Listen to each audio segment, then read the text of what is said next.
21শে জানুয়ারি সরকারি অনুষ্ঠানে যোগ দিতে মালদায় আসছেন মুখ্যমন্ত্রী মমতা বন্দ্যোপাধ্যায়। মালদা জেলা ক্রীড়া সংস্থার মাঠে জোর কদমে চলছে তারই প্রস্তুতির কাজ খতিয়ে দেখতে যান ইংরেজবাজার পৌরসভার চেয়ারম্যান কৃষ্ণেন্দু নারায়ণ চৌধুরী, ইংরেজবাজার থানার আইসি সঞ্জয় ঘোষ সহ প্রশাসনিক কর্তারা।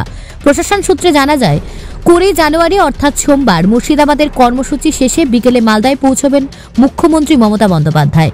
পুরাতন মালদার মহানন্দা ভবনে তিনি রাত্রিবাস করবেন।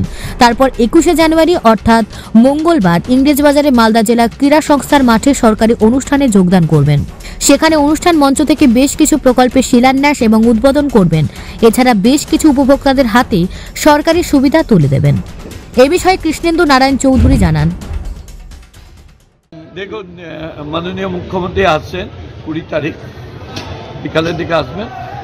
তারপরে উনি চলে যাবেন মহানন্দ ভবনে, যে সিএম হাউসে রেস্ট নেবেন। পরের দিন 12টার সময় আসবেন, এখানে ডিস্ট্রিবিউশন করবেন, সেটাই করবেন, এটাই প্রোগ্রাম।